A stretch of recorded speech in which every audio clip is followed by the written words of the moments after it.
Dave from Dave's Glory Shopworks here, and on this episode we're getting a little update on the 400 Big Block. So last you guys saw it, it looked kind of like this.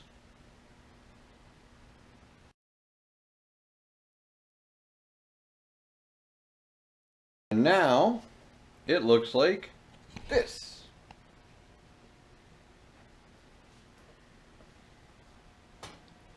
So we went ahead, scrubbed it right down.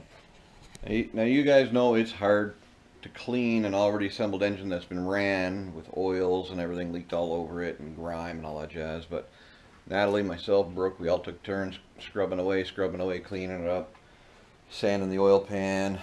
These valve covers were meant for the 440 for the gasser, but they look so much better on the 400, and we needed something to cool it up a little bit.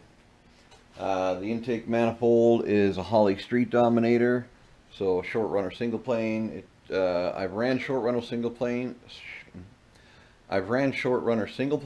with large lobe separation angle cams and low lift, and honestly, when you do it right, they pull good vacuum. You get good throttle response on the bottom end.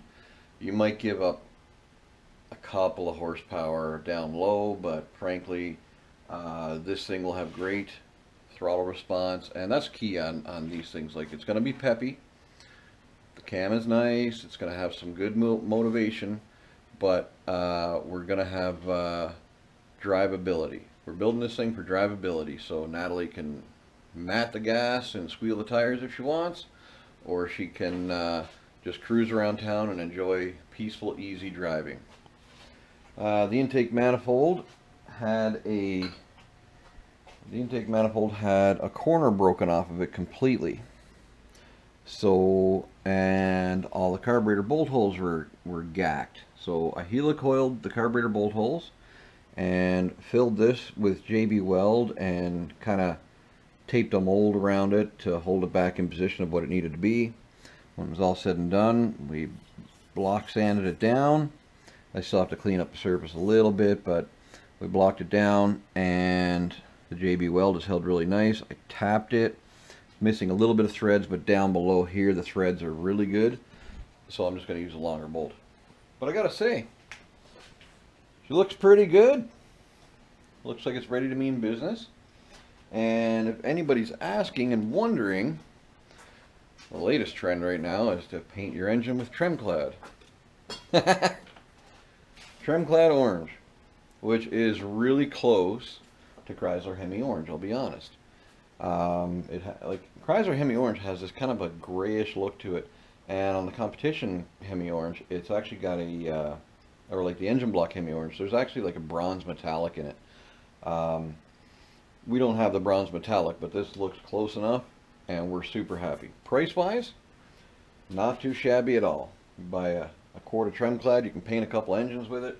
Now, we mixed up and sprayed, and I put hardener in it, as well as I thinned it out with regular old enamel thinner, urethane thinner I used, and nothing wrinkled, nothing, it didn't curdle the paint, and I got it sprayed really nice in my gun. I used a 1.5 tip, so a little bit heavier than what I normally would, but anyway, it came out good.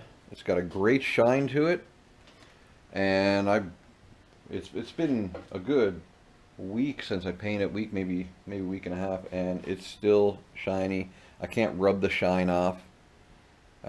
Pretty decent. And this is just trim clad aluminum paint for the intake. Now, people say it might not last. I don't know.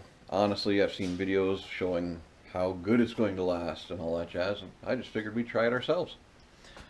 Am I going to paint another one with trim clad? Dunno. But after a couple seasons inside the Fargo, we'll know if it's going to hold up or not. And that's the fun of doing this stuff. We get to try out all kinds of different things, and you guys get to see my results, for good or bad. But anyway, long story short, there's the 400 Big Block that's going in the Fargo. It's pretty much ready to go.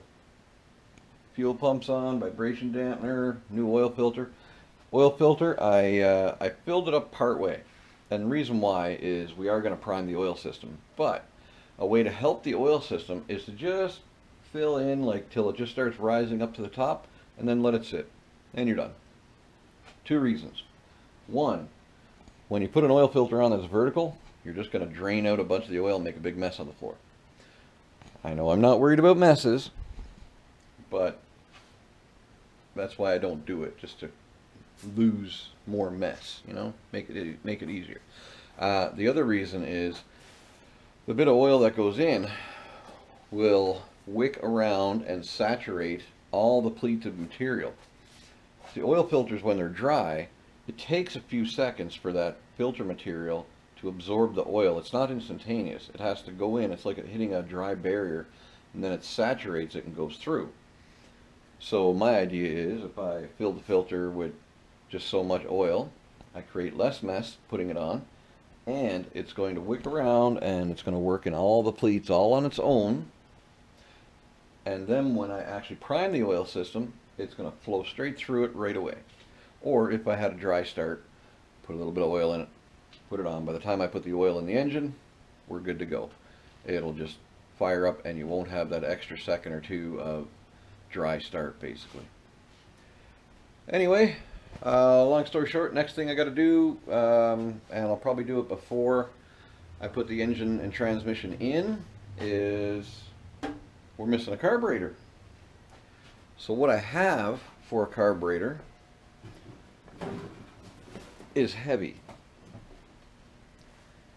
It's this old demon. Now, I can't remember, honestly.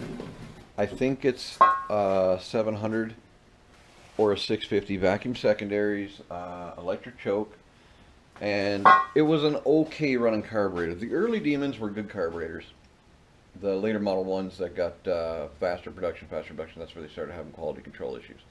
It is an early demon, one of the first couple of years of series, and it'll accept pretty much every Holly kit out there, so I have enough gaskets and such to go through it, and I'm going to clean all the ports and shine it up a little bit. So the old demon should run just perfect on the 400 with the automatic transmission.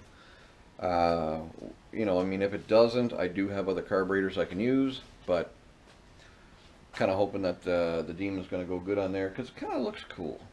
And it'd be cool to have the demon shined up, sitting on top of the 400, and you know, make it look like something going. So we got our spread bore carburetor hole on the intake manifold, so we got a spread bore to square bore adapter, and from there